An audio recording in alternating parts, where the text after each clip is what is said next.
In the dark shadows, in the white cold, fearlessly we search for knowledge new and old. We drink the strong spirits and read the ancient tomes. The order of the Abracast. We are the brave and the bold. The Abracast. Occult, history, conspiracy, and violence.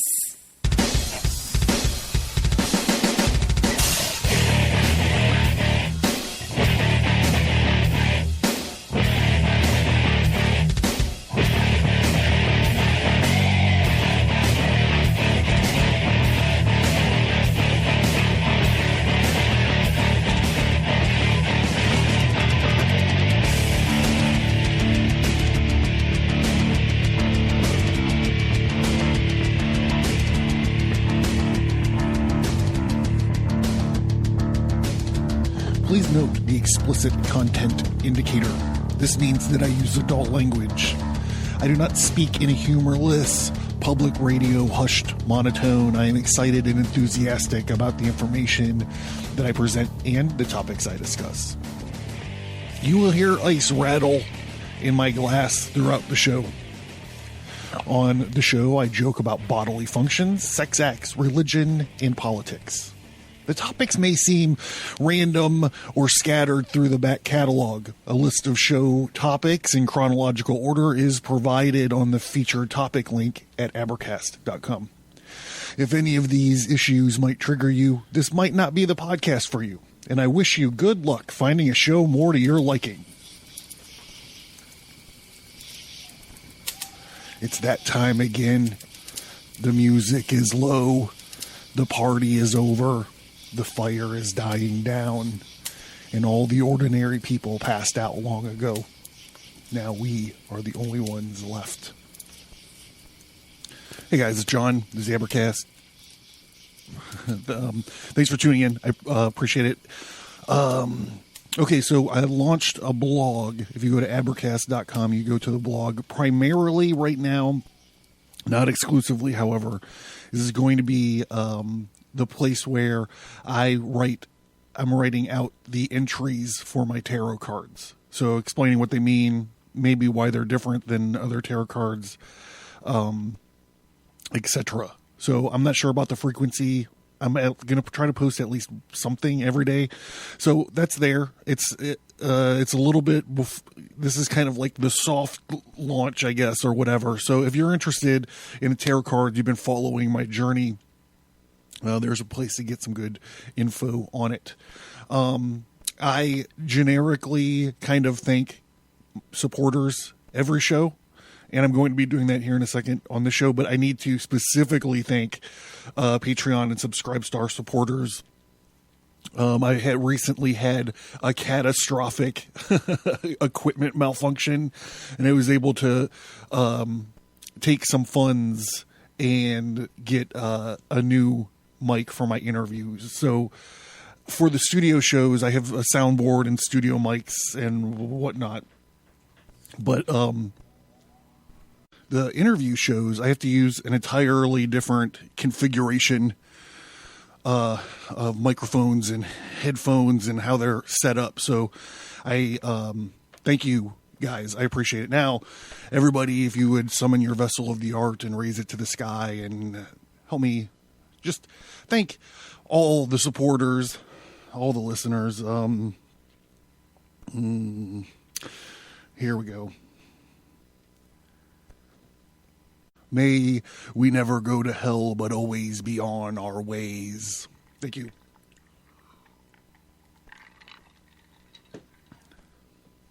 And I say our supporters because this show belongs to you and me. God put it here on the earth for all of us. All right, we're going to be continuing our kind of walk here through Western philosophy, and we're going to be touching on it seems weird nowadays, but there's this idea of, quote, substance, unquote. And it played a key role of metaphysical thought in the past, specifically the Middle Ages. Aristotle in categories. Aristotle wrote a very difficult, at least to me, essay on individual substance, where basically he's trying to sort out what makes a man, what makes a horse. Is it the mane, or like the horse muscles? And so it's really just this stretch through the actual ideas of substance. And we're skipping Aristotle, and we're going to be talking about the supreme being in created things by this chick, Rene Descartes. I'm just kidding. I bet you she is hot, though. No, I'm just kidding. Rene Descartes wrote this supreme beings in created things, and he is expounding on this idea of substance. And it's interesting. We're going to get into it. I don't want to, maybe I shouldn't jump ahead, but he starts talking about this stuff in ways that we can relate to it because of our Gnosticism episodes. In essence, he breaks these substances down into two things, right? And we know what these things are. They're the immaterial things. I think he mentions it as like the things of thought or of the mind, and then the physical things, the things of matter.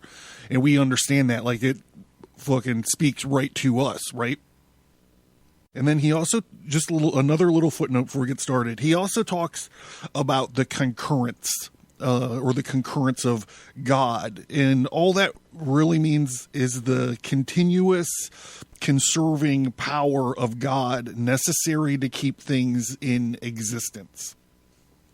So the way that I kind of thought about it is it's like a battery, but it never goes out. Okay. So it's like a battery. It never goes out. It's just the positive force coming from God that keeps all things kind of going. I think that's an interesting thing too, right? All right, here we go.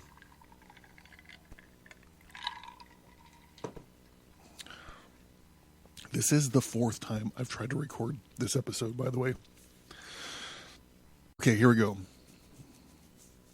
What is meant by substance, a term which does not apply univocally to God and his creatures? In the case of those items which we regard as things or modes of things, it is worthwhile examining each of them separately by substance. And we can understand nothing other than a thing which exists in such a way as to depend on no other thing for its existence. And there is only one substance which could be understood to depend on no other thing whatsoever, namely God. In the case of all other substances, we perceive that they can exist only with the help of God's concurrence. Hence, the term substance does not apply univocally. And they say in the schools to God and to the other things, that is, there is no distinctly intelligible meaning of the term which is common to God and his creatures. In the case of created things, some are of such nature that they cannot exist without other things, while some need only the ordinary concurrence of God in order to exist. We make this distinction by calling the latter substances and the former qualities or attributes of those substances. The term substance applies univocally to the mind and to the body and how a substance itself is known. But as for corporeal substances and the mind, or created thinking substances, these can be understood to fall under the common concept to things that need only the occurrence of God in order to exist. However, we cannot initially become aware of substance merely through its being an existing thing. Since this alone does not of itself have any effect on us, we can't, however, easily come to know a substance by one of its attributes in virtue of the common notion that nothingness possesses no attributes, that is to say, no properties or qualities. Thus, if we perceive the presence of some attributes, we can infer that there must also be present an existing thing or substance to which it may be attributed.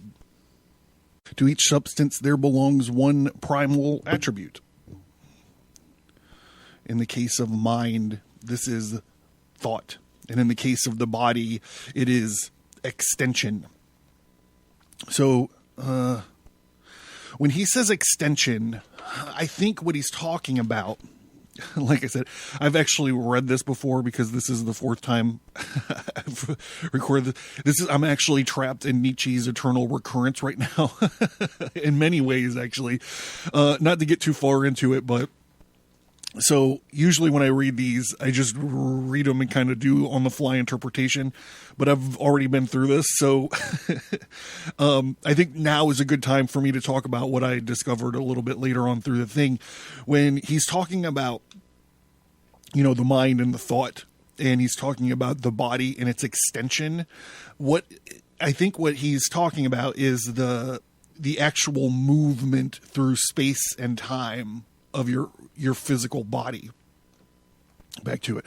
A substance may indeed be known through any attribute at all, but such substance has one principal property which constitutes its nature and its essence, and to which all its other properties are referred, thus extension and length, breadth and depth. See, the three dimensions. He's moving, the extension moves through those dimensions. It constitutes the nature of corporeal substance, and thought constitutes the nature of the thinking substance.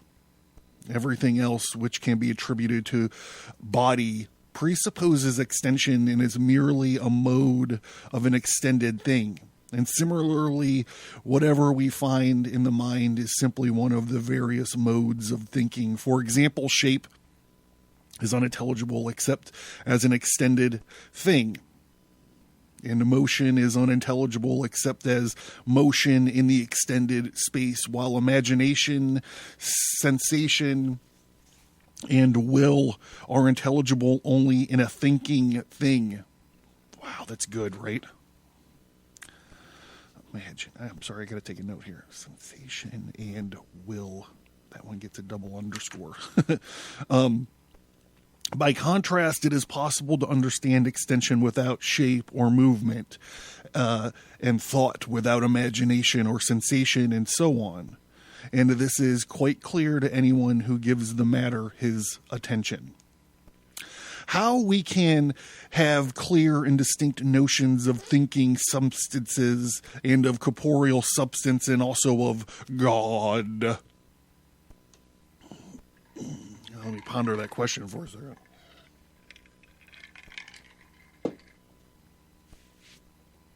Thus, we can easily have two clear and distinct notions or ideas, one of created thinking substance and the other of corporeal substance, provided we are careful to distinguish all the attributes of thought from the attributes of extension. And we can also have a clear and distinct idea of uncreated and independent thinking substance, that is of God. Uncreated and independent thinking substance. Wow, God.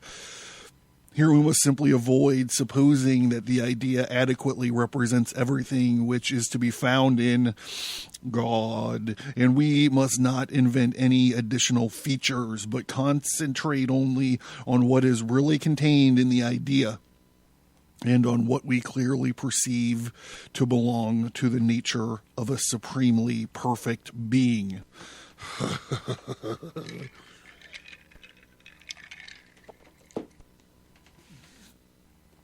And certainly no one can deny that we possess such an idea of God, unless he reckons that there is an absolute no knowledge of God to be found in the minds of men.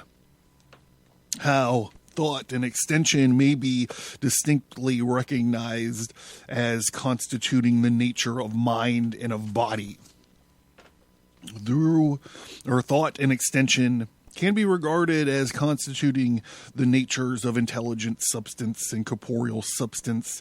They must then be considered as nothing else but thinking substance itself and extending substance itself. That is, as mind and body. In this way, we will have a very clear and distinct understanding of them. Indeed, it is much easier for us to have an understanding of extended substance or thinking substance than it is for us to understand substance on its own, leaving out the fact that it thinks or it is extended, for we have some difficulty in abstracting the notion of substance from the notion of thought in extension, since the distinction between these notions and the notions of substance itself is merely a conceptual distinction. A concept is not any more distinct because we include less in it. Its distinctness simply depends on our carefully distinguishing what we do include in it from everything else. And let us remember the teachings of Bruce Leroy. When your mind, body, and soul become one, you reach the highest level. When your mind, body, and soul become one, you are the last dragon. The last dragon.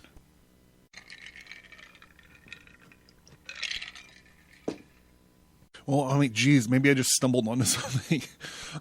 When you look at it, maybe this can be described as an as above, so below kind of thing. This thought substance and the extension substance, the mind and the body, maybe your consciousness or maybe your subconsciousness is like the axis mundi. It's the place where the sacred and the mundane connect within us. Wow. Maybe I should day drink more often.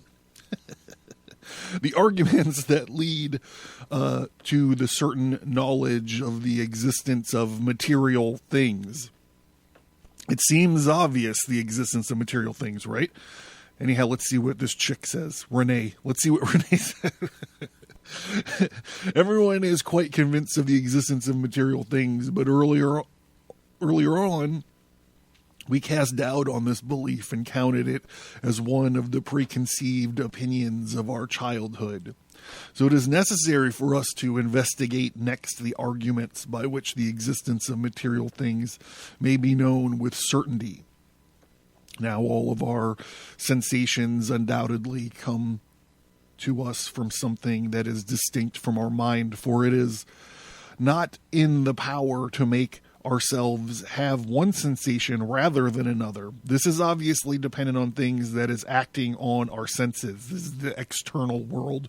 Admittedly, one can raise the question of whether this thing is God or something different from God, but we have sensory awareness of, or rather as a result of sensory stimulation, we have a clear and distinct perception of some kind of matter which is extended in length, breadth, and depth. There we go.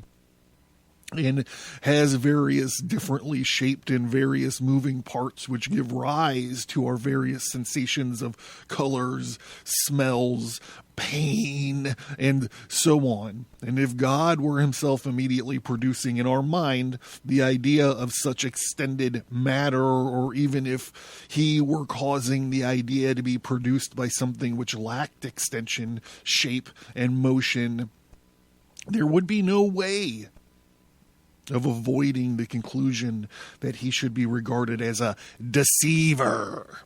Well,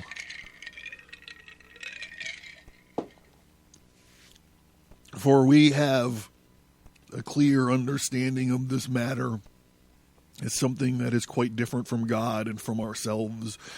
Our mind, and we appear to see clearly that the idea comes from us, from things located outside ourselves, which it wholly resembles. We have already noted that it is quite inconsistent with the nature of God that he should be a deceiver. The unavoidable conclusion, then, is that there exists something extended in length, breadth, and depth, possessing all the properties which we clearly perceive to belong to an extended thing. And it is this extended thing that we call body or matter. The basis of our knowledge that the human body is closely enjoined with the mind. By the same token, the conclusion that there is a particular body that is more closely conjoined with our mind than any other body follows from our clear awareness that pain and other sensations come to us quite unexpectedly.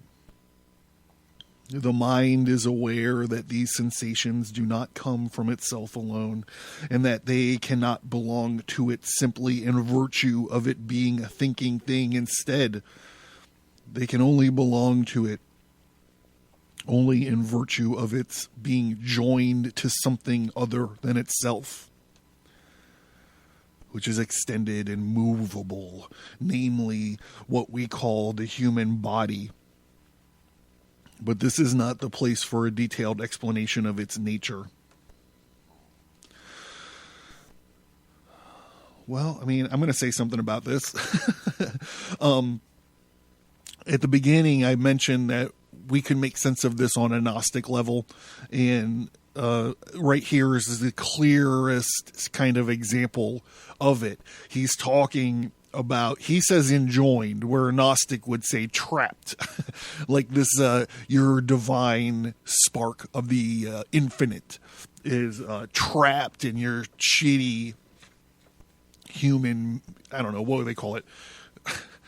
I've seen something recently where people called it a meat robot or something. Anyhow, however weird you want to put it, this is where it's at, right? Like, your mental, your thought substance is joined or trapped or intertwined into this expansion substance that is forced to traverse this terrible universe in the 3 dimensions. God, I love that shit.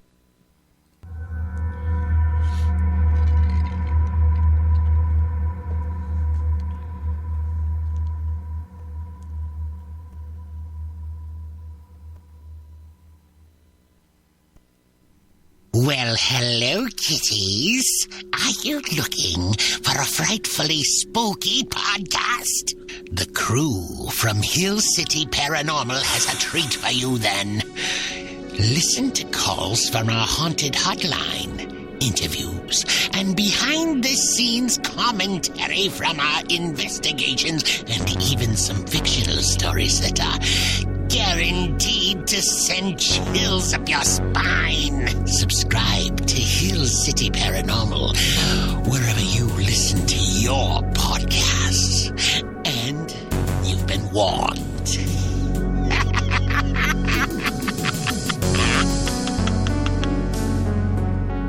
This month in the Fulgore Correspondentia, we have an Armor of God illustration for our spiritual warfare episodes. There's an updated brief timeline of Genesis, according to me, and the wrong son, wrong blessing, wrong curse graphic, since we are still working through Esau and Jacob. There's a tarot card preview and also the February Abra fast schedule. We're doing another fast cycle in February. If you want to get the dates, go ahead and hit that up. All you got to do is sign into the mailing list and receive the Fulgar Correspondentia. The Fellow Craft episode is the UFO Conspiracy Part 2. We are continuing to dissect the work of classic conspiracy theorist Milton William Cooper. All you got to do is sign up for the $3 tier on Patreon or Subscribestar. Learn more at abracast.com. Get bonus content by signing up for the mailing list. Get all that plus many exclusive episodes by supporting the show at patreon.com or subscribestar.com.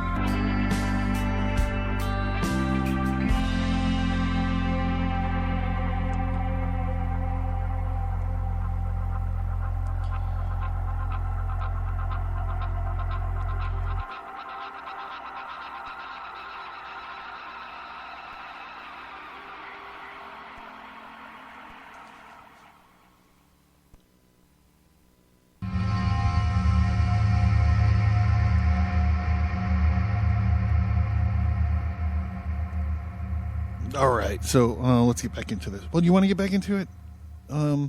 This isn't a very long piece, and we're about halfway through, so we're running fast. Hold on. We're running long. We're short. I don't know how to best describe it. All right, so if you go to Advertise.com, there's a new section. It's the blog. So if you just click into it, right now, at least right now, by the time this posts, there'll probably be a few more. But listen, so this is me talking about my version of the Fool card. I think that you'll be able to hear me in this. Okay, so the Fool card, it shows this guy with purple hair, and he's staring at his telephone, and there's a couple triangles and a couple lines on his phone, and he's walking off the edge. He's got these tight skinny jeans and a man purse. So here it is. This is my first tarot card entrance on the Abercast blog. The Fool.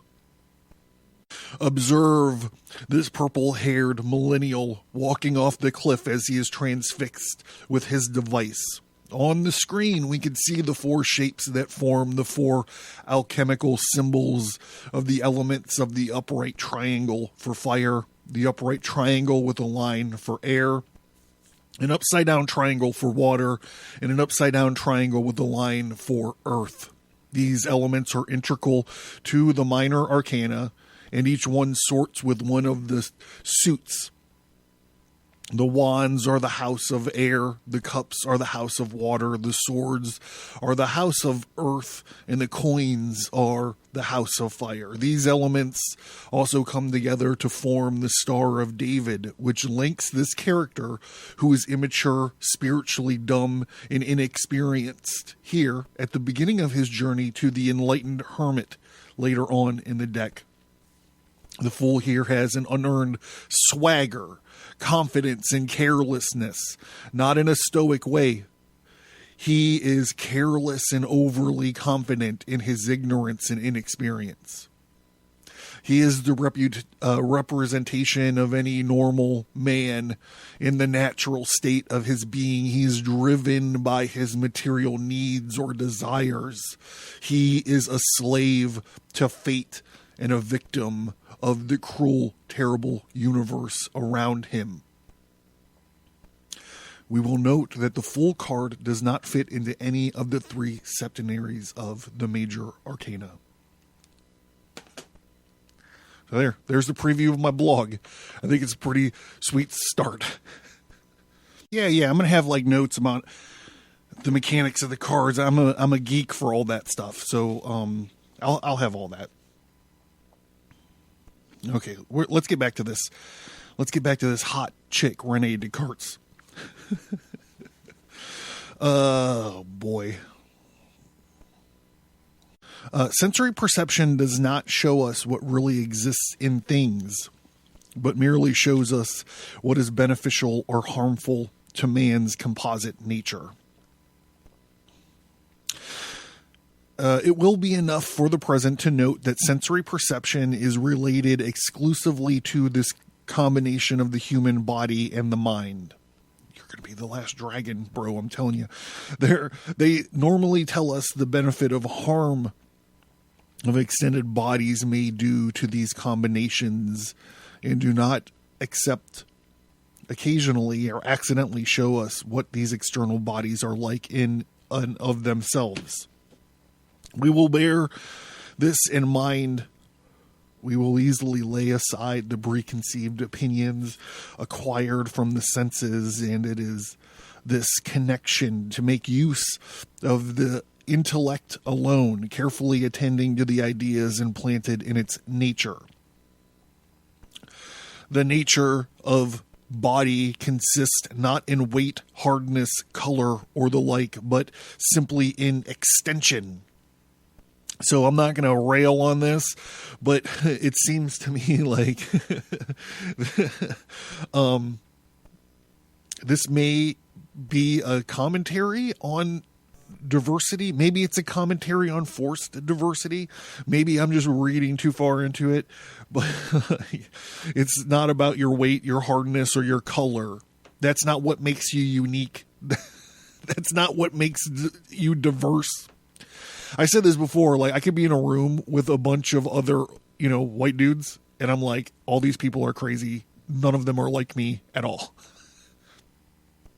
Maybe I'm getting too far off track.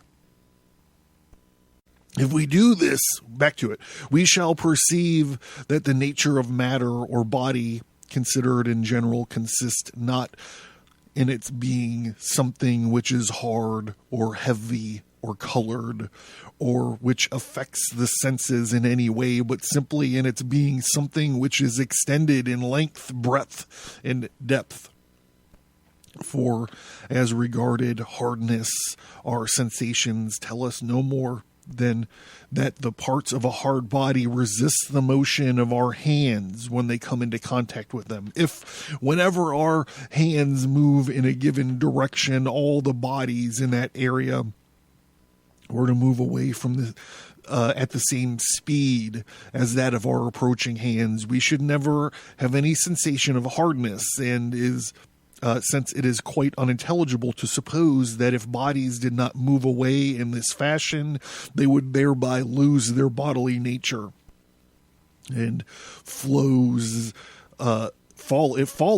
that this nature cannot consist in hardness. By the same reasoning, it can be shown that weight, color, and all other such qualities are perceived by the senses as being incorporeal matter. It can't be removed from it while the matter itself remains intact. It thus follows that its nature does not depend on any of these qualities.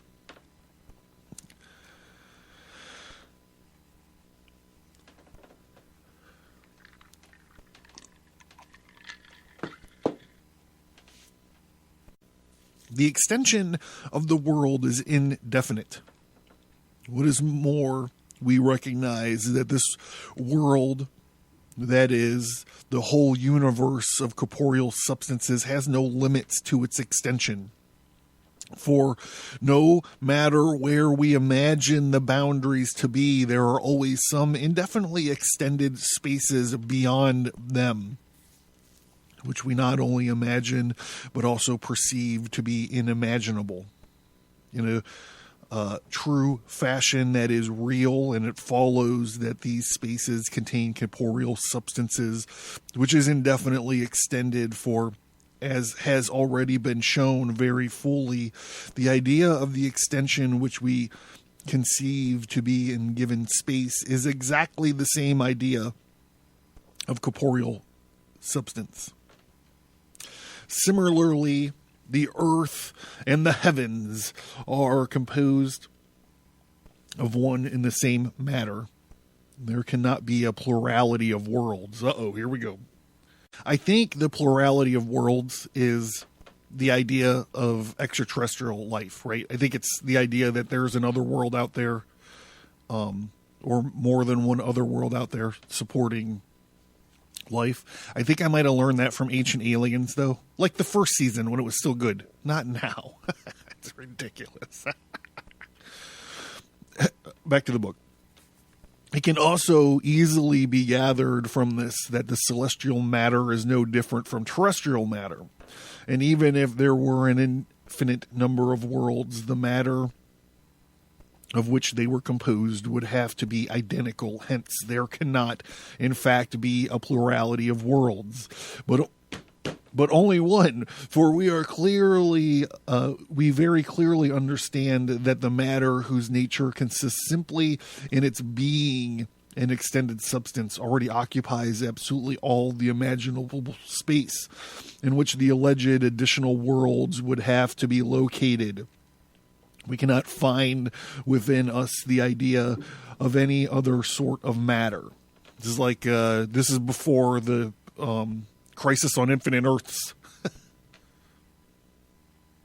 All the variety in matter. Well, I guess this is not before the Crisis on Infinite Earth. This is before they discovered the Infinite Earths and that Flash issue. Fuck, what was it? I don't know. I used to know all that stuff. All the variety of matter and all the diversity in its forms depends on motion.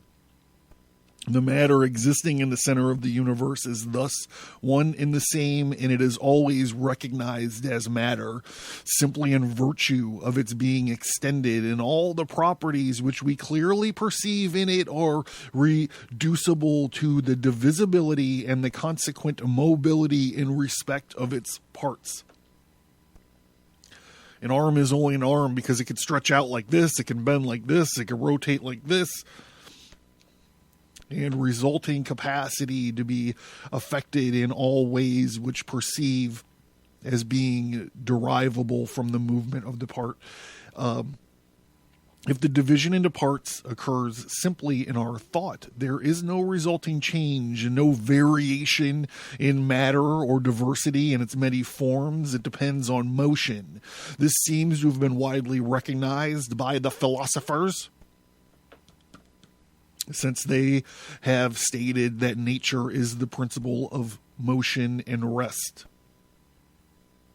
And that they meant by nature is this context is what causes all corporeal things to take on the characteristics of which we are aware and experience.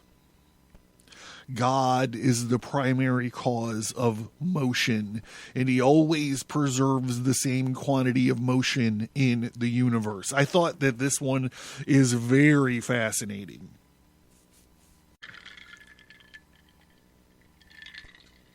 And I'm not really sure what to make of it. After this consideration of the nature of motion, we must look at its cause. This is in fact twofold. First, there is a universal and primary cause, the general cause of all motion in the world. And the second, there is the particular cause which produces in an individual piece of matter some motion which it previously lacked. Now, as far as the general cause is concerned, it seems clear to me that this is no other than God himself. In the beginning, in his omnipotence, he created matter along with its motion and rest, and now merely by his regular concurrence, he preserves the same amount of motion and rest in the material universe as he put there in the beginning.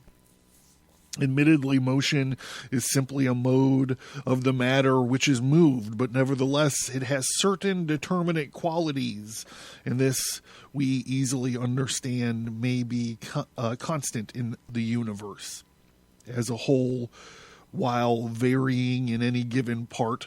Thus, as one part of matter moves twice as fast as another, which is twice as large, we must consider that there is some same quantity of motion in each part, and if one part slows down, we must suppose that some part of equal size speeds up by the same amount.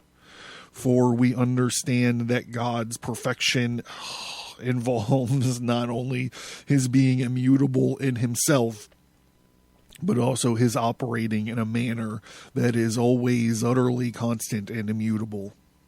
Now, there are some changes whose occurrence is guaranteed either by our own plain experience or by divine or revelation. And either our perception or our faith shows us that these take place without any change in the Creator. But apart from these, we should not suppose that any other changes occur in God's work, in case this suggests some inconsistency in God. Thus, God imparted various motions to the parts of matter that he first created them, and he now preserves all this matter in the same way and by the same process by which he originally created it. And it follows from what we have said, this fact alone makes it almost reasonable to think that God, likewise, also always preserves the same quantity of motion and matter. How can you explain the Industrial Revolution, bro? The only principles which I accept or require in physics are those of geometry and pure mathematics, and these principles explain all natural phenomena and enable us to provide quite certain demonstrations regarding them. So I'm going to go into this full disclosure. I am not good at math. So let's see. Let's see what this hot French Rene Descartes has to say. I know it's not a good joke. I don't know why I get a kick out of doing it. Huh. I'm just preoccupied with hot French chicks. The demons, the exorcism, the demons of Loudon, right? I seem to remember spending a lot of time talking about hot French nuns. Okay, I will not here add anything about shapes or about the countless different kinds of motions that can be derived from the infinite variety of different shapes. These matters will be quite clear in themselves when the time comes for me to deal with them. I am assuming that my readers know their basic elements of geometry. Nope. Already. Or have sufficient mental aptitude to understand mathematical demonstrations. Probably not. For I freely acknowledge that I recognize no matter in corporeal things apart from that which the geometers call quantity, and to take as the object of their demonstrations, i.e., that to which every kind of division, shape, and motion is applicable. Moreover, my consideration of such matter involves absolutely nothing apart from these divisions, shapes, and motions. And even with regard to these, I will admit as true only what has been deduced from indubitable common notions, such evidently that it is fit to be considered as a mathematical demonstration.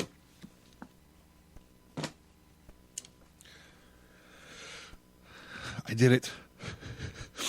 I fucking did it. I got through it. So, not to be too into my personal space, but my eternal reoccurrence right now is my relationship with domestic violence and having to listen to it in my immediate environment. It's happened ever since I was a kid, and it's happening next door.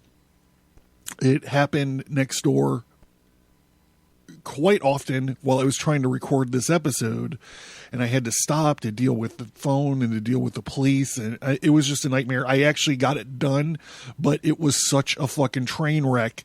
I was like, I'm going to have to get up early and redo this whole fucking episode because I'm committed to doing these episodes.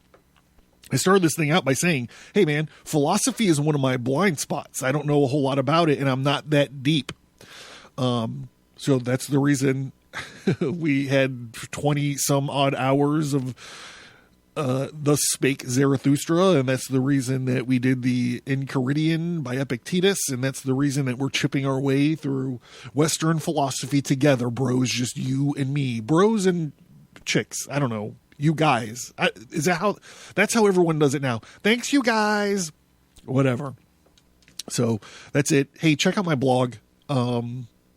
I'm very excited about these tarot cards. I'm very excited to actually tell everybody what the fuck I'm doing with them instead of just flashing the images up there. Because I think that the level of detail and the attention that I pay to the mechanics of the cards is going to be, I think it's really going to be something. So I'm very excited about it. I'm John. This is the Abercast. Thank you guys for listening. Thank the supporters out there that support our podcast. And have a good one. I'll see you in a few days. Man, I got since I got my new interview mic, I have a awesome interview lined up for the Friday episode. I hope, oh my God, I don't want to blow it because it's been real shaky because of this equipment thing. But I think you guys might really enjoy it. I'm going to enjoy it. Now I actually have to sober up before I do it.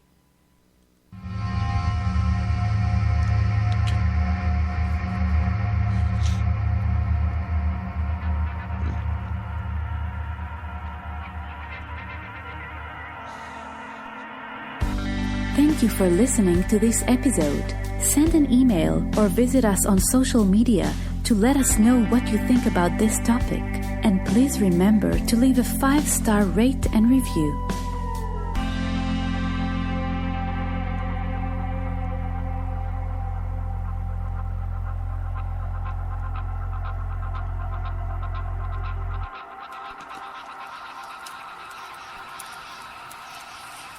Hey, did you learn something? Did you laugh? Supporting me is a way for you to be a part of the Abercast and ensure its growth and sustainability. It also means I can create a normal schedule for shows and bonus shows, as well as the exclusive Fellowcraft episodes. By supporting the show, you are not only a listener, but you are a part of the show. You supporting the show gives me a way to offer fun rewards as a thank you for showing your appreciation and support for our projects. Do you have an idea for a reward that you don't see? Let me know. My supporters are my partners. I currently pay for you to listen to the Abercast. Not only do I pay the hosting bills out of my own pocket, I volunteer my time and talent to each and every episode of the Abercast. The price of books, the time and resources of reading and researching, the massive amounts of gin and tonic needed, the equipment it takes to record the shows, the time and resources it takes to create the bonus material, and the cost to maintain the internet presence. Is it worth your support? I don't know. I'm proud of the Abercast, and I feel like I'm improving all the time. In addition to creating the show that you dig and that you are excited about, I also have a full-time commitment and other obligations. So why financial support? All of the supporters help me focus my time on the quality and development of the podcast. And what if you can't afford, $1 or $3 or $10 or whatever a month? Believe me, I get that. There are many degrees of support, but if you can't support the show financially, please consider leaving a 5-star rate and review on your preferred podcast app. And don't forget that you could sign into the mailing list and still unlock a lot of bonus content. Thank you. I cannot put into words how much it means to me that you listen to the show each time I post a new episode. Your feedback, support, and love of the stories that we talk about here is what keeps me going.